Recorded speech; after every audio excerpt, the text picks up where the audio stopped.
Red Jain தயாரிப்பில் கிருத்திகா உதயநிதி இயக்கத்தில் ஜெயம் ரவி நித்யா மேனன் நடிக்கும் காதலிக்க நேரமில்லை ஜனவரி 14 பொங்கல் முதல் உலகமெங்கும். Mad Rabbit, India's finest audio wearable brand, starting at 999. Vanangaan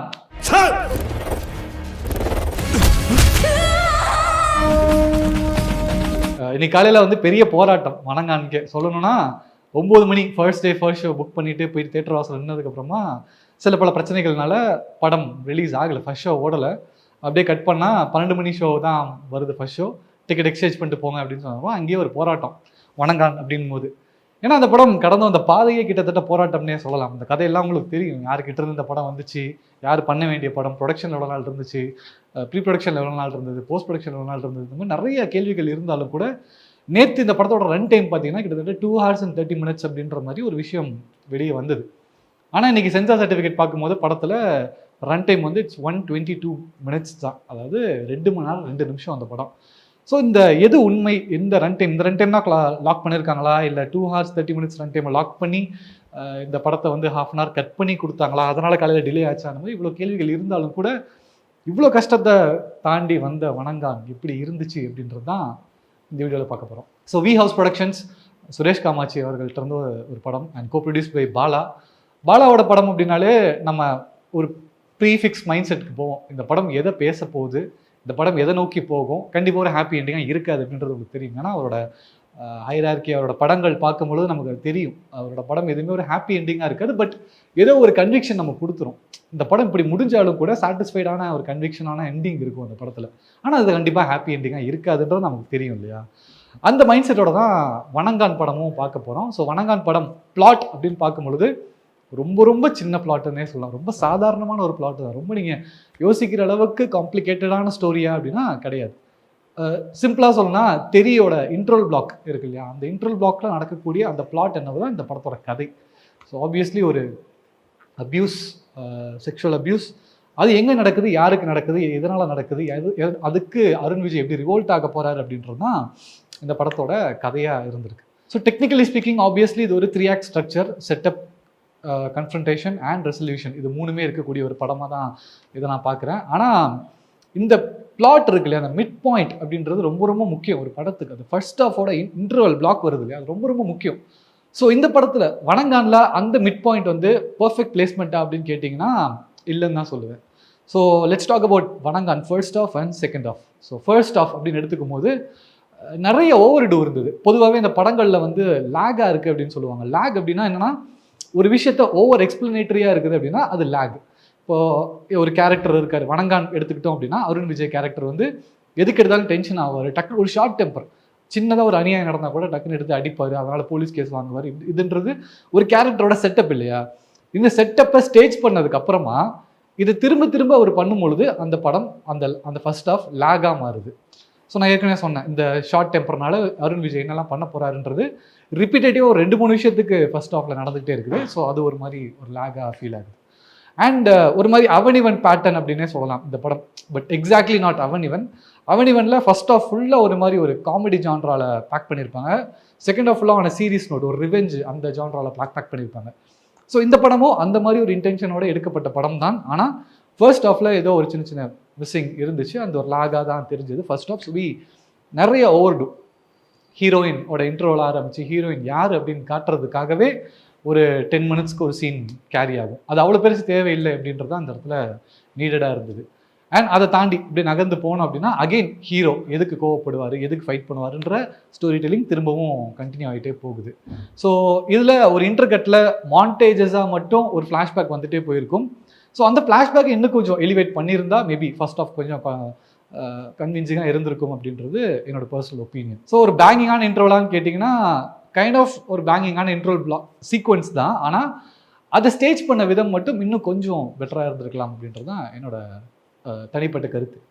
so talking about second half, so obviously இது ஒரு க்ரைம் ஆக்ஷன் த்ரில்லர் அந்த ஜான்ரா இருக்கக்கூடிய ஒரு படம் தான். ஒரு க்ரைம், அந்த க்ரைம் எதனால் நடக்குது, எப்படி நடக்குது, யார் மூலமாக நடக்குது, இதுக்கு எல்லாத்தையும் அந்த நாட் எல்லாத்தையும் ரிவீல் பண்ணுற செகண்ட் ஹாஃபாக தான் அதை கொண்டு போயிருக்காங்க. செகண்ட் ஹாஃப் இஸ் பியோர் இன்வெஸ்டிகேஷன்ற ஜான்ராவில் கொண்டு போயிருந்தாலும் இது இன்வெஸ்டிகேஷனில் இருக்கா அப்படிங்கும்போது அந்த இடத்துல திரும்ப அகெயின் ஒரு கேள்விக்குறியாக தான் இருக்குது.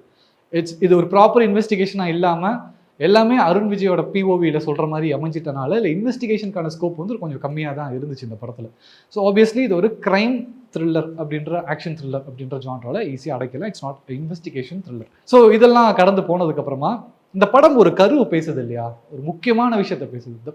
த நீட் ஆஃப் த ஹார்னு சொல்லுவாங்க, இதை யாராக பேசி ஆகணும் அப்படிங்கிறது. அந்த விஷயத்தை இந்த படம் ரொம்ப ஸ்ட்ராங்காக பேசியிருக்கு அப்படின்னே சொல்லலாம்.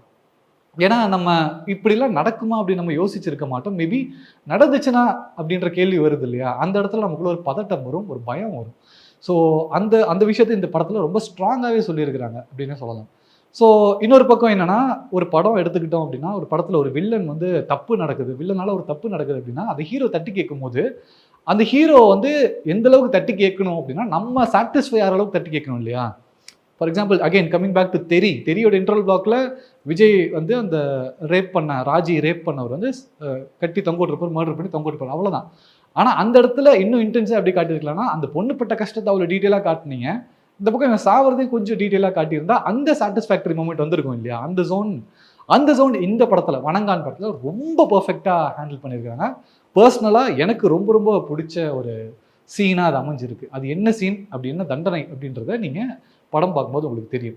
ஸோ இது ரியல் லைஃப்பில் அப்ளிகபிளாக அது வந்து நிறைய பேர் இந்த சோஷியல் மீடியாவில் பேசிக்கிட்டு இருப்போம் இல்லையா, இதை பண்ணுங்க அதை பண்ணுங்க அப்படின்ட்டு, அது இந்த படத்தில் வச்சுருக்காங்க. அது கொஞ்சம் நல்ல கன்வின்சிங்காக இருக்குது அப்படின்னே சொல்லலாம்.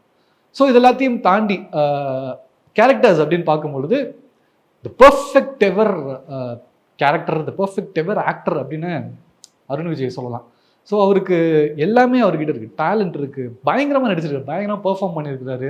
ஒரு எந்த இடத்துலையுமே ஒரு பிசிறு தட்டுற ஒரு பெர்ஃபார்மன்ஸே இல்லை, என்னடா இது அப்படின்ற மாதிரி ஒரு மூஞ்சி சொல்லி கேட்குற மாதிரியான இல்லை. Tailor made, perfect, every thing, top notch performance from Arun Vijay. So definitely Arun விஜய்க்கு இந்த பெர்ஃபார்மன்ஸ்க்காக இந்த படத்தில் ஏதாவது அங்கீகாரம் கிடைக்கும் அப்படின்னு எதிர்பார்ப்போம். ஏன்னா ரொம்ப வருஷம் இருந்தாலும் கூட அவருக்கான ஜோன் இன்னும் ஓப்பன் ஆகலை அப்படின்றதான் எனக்கு தனிப்பட்ட கருத்தாகவும் ஒரு வருத்தமும் இருக்குது அப்படின்னு சொல்லலாம். அப்போ ஏதோ ஒரு ஹூப் ஃபேக்டர் அதுக்கு தேவைப்படுதா, அது அருண் விஜய் கிட்ட இல்லையா அப்படின்றது தெரியல. அகெயின் ஸோ இந்த படத்தை பார்த்தீங்கன்னா அருண் விஜயோட performance is like super exceptional. இது மீறி அவரால் இது தாண்டி யாராலையும் கொடுக்க முடியாது, அந்த அளவுக்கு நெயில் பண்ணியிருக்காரு அருண் விஜய் அவர்கள். அண்ட் ஹீரோயின் ரோஷினி பிரகாஷ் இந்த படத்தில் பண்ணியிருக்காங்க. ஸோ அகெயின் ஹீரோயின் ஒரு இப்போ போகிற படங்கள் நிறைய படங்களில் ஃபீமேல் ஓரியன்ட் சப்ஜெக்ட்ஸ் நிறைய இருந்தாலும் கூட இந்த படத்தில் ஒரு சப்போர்ட்டிவ் ரோலாக தான் வராங்களே தவிர இவங்க மூலமாக பிளாட் லீட் ஆகுதா அப்படிங்கும் பொழுது அந்த கேள்வி கொஞ்சம் இல்லைன்னு தான் நான் சொல்லுவேன் ஆப்வியஸ்லி. ஏன்னா ஒரு டிரான்ஸ்லேட்டராகவோ இல்லை அவங்களோட ஜாபோட இந்த கதை ட்ராவல் ஆகிற மாதிரி இருக்குது. படத்தில் அவங்க பண்ணக்கூடிய வேலைக்கும் இந்த கதைக்கும் ஒரு கனெக்ட் இருந்தாலும் கூட இவங்களை டச் பண்ணிட்டு பிளாட் போகுதா அப்படிங்கும்போது அது இல்லைன்னு தான் சொல்லுவேன். Again love interest and support கோஷன்ட்டாக தான் இந்த படத்தில் ரோஷினியாவோட ரோல் பிளே ஆயிருக்கு. அண்ட் இந்த படத்தில் அருண் விஜயோட தங்கச்சியாக நடிச்சிருக்கு ரிதா. எக்ஸப்ஷனலான ஆக்டிங், எக்ஸப்ஷனல் பெர்ஃபார்மன்ஸ். சொல்லப்போனால் அவங்கள மையமாக வச்சு தான் இன்னும் சுற்றி நிறைய விஷயங்கள் நடக்குது. ஒரு க்ரைம் நடக்குது, ஒரு தப்பு நடக்குது. அந்த தப்பை வந்து அருண் விஜய் இந்த தங்கச்சியோட பாயிண்ட் ஆஃப் வியூலேருந்து பார்க்கறனால தான் அவ்வளோ பெரிய ரிவோல்ட் அந்த இடத்துல நடக்குது அப்படின்னே சொல்லலாம். ஸோ கதையோட ஒரு மைய பிளாட்டாக வந்து ரிதா இருக்காங்க. ஸோ அவங்களோட பெர்ஃபார்மன்ஸுமே எக்ஸப்ஷனலான ஒரு பெர்ஃபார்மன்ஸ். எல்லா இடத்துலையுமே வந்து ஓவர் டூவாகவும் தெரியல, அண்டர் பிளேயராகவும் தெரியல, நியூட்ரலாக ஒரு லைனில் ரொம்ப அழகாக நீட்டான detailed performance from Ritha. Special appreciation அவங்களுக்காகவும். அண்ட் அதை தாண்டி ஆஸ் யூஷுவல் நான் ஏற்கனவே சொன்ன மாதிரி ஒரு ரிவ்யூலையும் சொல்லியிருக்கேன், சமுத்திரக்கனி அவர்களையும் சரத்குமார் அவர்களையும் மட்டும் இன்னும் டேரெக்டாக போலீஸ் டிபார்ட்மெண்ட்டுக்கு ரெக்ரூட் பண்ணல. ஆனால் தமிழ் சினிமாவோட ஆஸ்தான போலீஸாக அவங்க வந்துட்டு இருக்காங்க இல்லையா. சமுத்திரக்கனியோட இன்ட்ரோ ஷாட்டு எக்ஸப்ஷனலான ஒரு வெயிட்டான ஒரு இன்ட்ரோ சொல்லலாம். ஈசன் படத்தில் பார்த்த சமுத்திரக்கனி அந்த ஃப்ளேவரில் ஒரு சமுத்திரக்கனி உங்களால் இந்த படத்தில் பார்க்க முடியும். Exceptional performance. அது போலீஸ் அப்படின்னா இப்படி தான் இருக்கணும். அந்த ஹைட்டு, வெயிட்டு, ஸ்டேச்சர், ஆட்டிடியூட், பேசுகிற விதம், பேசுகிற வார்த்தைகள் எல்லாமே ப்ராப்பரான போலீஸ். ஆனால் போலீஸ்குள்ளேயும் ஒரு மனுஷன் இருக்கான் இல்லையா. என்னதான் காக்கி சட்டை போட்டு வெறப்பாக இருந்தாலும் போலீஸ்குள்ளே ஒரு மனுஷன் இருக்கான். அந்த மனுஷன் அந்த கிளைமேக்ஸில் வெளியே வருவான். அதே மாதிரியே மிஷ்கின் சார் இந்த படத்தில் ஜட்ஜாக ப்ளே பண்ணியிருக்காரு. Again the laws, rules, books இது எல்லாத்தையும் தள்ளி வச்சுட்டு அதையும் நான் எடுத்துப்பேன். ஆனால் எனக்குள்ள ஒரு மனசாட்சி இருக்குது, which is highly needed right now அப்படின்றதையும் கருத்தில் வச்சுட்டு laws, rules and my conscience இந்த மூணுத்தையும் உள்ள வச்சு தீர்ப்பு சொல்லக்கூடிய ஒரு ஜட்ஜாக வரக்கூடிய மிஷ்கின் எக்ஸப்ஷனல் பர்ஃபார்மன்ஸ் நெயில் பண்ணியிருக்காரு அப்படின்னு தான் சொல்லணும். அண்ட் அகெயின் சமுத்திரக்கனி அவர்களுக்கு சொன்னதே தான், என்னதான் சட்டத்தை படிச்சுட்டு அந்த ஜட்ஜாக இருந்தாலும் அந்த ஜட்ஜுக்குள்ளே ஒரு ஹியூமன் இருக்கான் இல்லையா, அந்த ஹியூமன் என்ன தீர்ப்பு கொடுக்க போகிறான் அப்படின்றதான் கிளைமேக்ஸ் போர்ஷன். அந்த கோட் சீன், கோட் ட்ராமா, அதுதான் கிளைமேக்ஸ் போர்ஷன். இவ்வளோ பெர்ஃபார்மன்ஸுமே இருந்தாலும் அங்கங்கே டச் பண்ணிட்டு போகிற மாதிரி இருந்தாலும் எனக்கு ரொம்ப பிடிச்சது இந்த படத்தில் வந்து இந்த கலர் டோனோட சேஞ்ச் தான். டெக்னிக்கலி ஸ்பீக்கிங் அந்த கன்னியாகுமரி அந்த லேண்ட்ஸ்கேப் நடக்கக்கூடிய அதாவது பியூட்டிஃபுல் மூமெண்ட்ஸ் நடக்கக்கூடிய மொமெண்ட்லலாம் ஒரு மாதிரி ப்ளூவிஷ் அண்ட் டீல் அண்ட் ஆரஞ்சில் ப்ளை பண்ணியிருப்பாங்க. அப்படியே க்ரைம் சீக்வன்ஸ் ட்ராவல் ஆகும்போது கலர் டோன் உங்களை அறியாமையே ஒரு ரெட் ஒரு ஆரஞ்சு அதை நோக்கி போகும். அது உங்களை அந்த மூடில் உட்கார வைக்கும். Technical and exceptional performance from Gurudev the cameraman of Vanangaan. And இதெல்லாத்தையும் தாண்டி போகும்போது இன்னும் 2 நபர்களை தவிர்த்துட்டு நம்ம போகவே முடியாது. One is G Prakash and Sam CS. G Prakash இந்த படத்துக்கு வந்து சாங்ஸ் கம்போஸ் பண்ணியிருக்காரு. சாம் சிஎஸ் ஒரிஜினல் ட்ராக்ஸ் போட்டிருக்காரு. பேக்ரவுண்ட் மியூசிக் அவர் கம்போஸ் பண்ணியிருக்கிறாரு. ஸோ 2 பேருமே எக்ஸ்ட்ரா வாசிக்கணுன்றதெல்லாம் எதுவுமே இல்லை. இது வேணுமா, இதுதான், இது தேவையில்லையா, இதுக்கு மேலே வேணாம் அப்படின்றத கரெக்டாக டெலிவரி பண்ணியிருக்காங்க G Prakash and Sam CS. ஒரு சில சாங்ஸோட பிளேஸ்மெண்ட்ஸ் இருக்கு இல்லையா, அந்த பிளேஸ்மெண்ட்ஸ் வந்து ரொம்ப பக்காவாக அமைஞ்சிருக்கு. அதே மாதிரியே பிஜிஎம் வந்து ரொம்ப சூப்பராக டாமினேட்டிவாக ப்ளே ஆயிருக்கு. அண்ட் நெகட்டிவ்ஸ், இந்த படத்தோட நெகட்டிவ்ஸ் அப்படின்னு பார்க்கும்பொழுது குவைட் குட் நெகட்டிவ்ஸாக தான் இருக்குது. கன்ஸ்ட்ரக்டிவ் கிரிட்டிசிசமாக தான் நான் அதை சொல்கிறேன். ஏற்கனவே நான் சொன்ன மாதிரி ஃபர்ஸ்ட் ஆஃப் பயங்கர லாகியான ஒரு ஸ்க்ரீன் பிளே, அந்த ஒரு விஷயத்தை மாற்றிருந்தால் இன்னும் கொஞ்சம் இன்ட்ரெஸ்ட்டாக இருந்திருக்கும். அண்ட் அந்த சீன் ஸ்டிச்சிங் இருக்கு இல்லையா, செகண்ட் ஹாஃபில் இருக்கக்கூடிய ஒரு சீன் இது ஃபர்ஸ்ட் ஹாஃப்லேயே போயிருக்கலாமே, இந்த சீன் இங்கே வந்திருக்கலாமே அப்படின்ற ஒரு பேட்டர்னில் மட்டும் நிறைய பேர் தேட்டரில் படம் பார்த்து நிறைய பேர் டிஸ்கஷனாக காதலையும் வந்து விழுந்ததும் அதுதான். அதே மாதிரியே சீன் பிளேஸ்மெண்ட்ஸ் மட்டும் கொஞ்சம் ஆல்டர் பண்ணியிருக்கலாம். செகண்ட் ஹாஃப் ஃபுல்லாக இன்வெஸ்டிகேஷனில் போயிட்டு இருக்கும்போது அதை கட் பண்ணிட்டு நடுவில் மிஷ்கின் சார் யாருன்னு காட்டுறதுக்காக ஒரு சீன் பிளேஸ்மெண்ட் இருக்கு இல்லையா, அது இந்த இன்வெஸ்டிகேஷனோட இன்டென்ஸை கொஞ்சம் குறைக்குது. அந்த பிளேஸ்மெண்ட்ஸ் இந்த மாதிரி சீன் பிளேஸ்மெண்ட்ஸ் கொஞ்சம் ஒர்க் அவுட் பண்ணியிருந்துருக்கலாம். அண்ட் முக்கியமானது ஸ்க்ரீன் பிளே இன்னும் கொஞ்சம் கிரிப்பிங்காக இருந்திருக்கலாம் அப்படின்றது தான் என்னோட தனிப்பட்ட கருத்து. ஏன்னா இந்த கதை டிமாண்ட் பண்ணதும், இந்த கதை சொல்ல வந்ததும், இந்த கதை எதை நோக்கி போகுதுன்றது ரொம்ப ரொம்ப முக்கியம். ரொம்ப ரொம்ப ரொம்ப முக்கியம் இன்னைக்கு காலகட்டத்துக்கு. That is the need of the ஹார்ன்னு நான் சொல்லியிருந்தேன். ஸோ அப்பேற்பட்ட ஒரு ஸ்ட்ராங்கான விஷயத்தை எடுத்து பேசும்பொழுது கொஞ்சம் கிரிப்பிங்கான ஸ்க்ரீன் பிளேவாக இருந்திருந்தால் இந்த படம் இன்னும் எலிவேட் ஆகிருக்கும் அப்படின்றதுல எந்த மாற்று கருத்தும் கிடையாது. ஸோ ஆன் த ஹோல் படம் எப்படி இருக்குது அப்படின்னு கேட்டிங்கன்னா, பியோர் பாலாவோட படம். ஆனால் எக்ஸ்பெக்ட் பண்ண அளவுக்கு இல்லை, அது ஆனஸ்ட்லி ஒத்துக்கிட்டு தான் ஆகணும். பாலாவோட படம் எக்ஸ்பெக்ட் பண்ண அளவுக்கு இல்லை. இருந்தாலும் இந்த படத்தில் பேசக்கூடிய விஷயங்கள் நீட் ஆஃப் த ஹார் அப்படின்றதுனால ஏதோ ஒரு கன்விக்ஷனில் உங்களால் வெளியே வர முடியும். Obviously it's not a happy ending. Bala அவர்களுடைய டெம்ப்ளேட், பாலா அவர்களுடைய ஸ்க்ரீன் பிளே அதுதான். ஆனால் இந்த படம் இன்னும் பெட்டராக இருந்திருக்கலாம் அப்படின்றது தான் என்னோட தனிப்பட்ட கருத்து.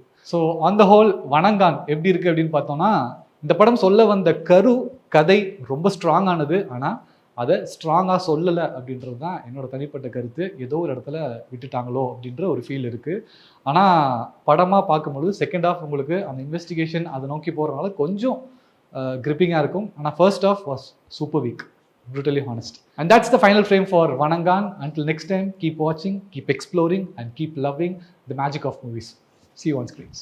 ரெட் ஜெயின் தயாரிப்பில் கிருத்திகா உதயநிதி இயக்கத்தில் ஜெயம் ரவி, நித்யா மேனன் நடிக்கும் காதலிக்க நேரமில்லை ஜனவரி 14 பொங்கல் முதல் உலகமெங்கும். Mad Rabbit, India's finest audio wearable brand, starting at 999.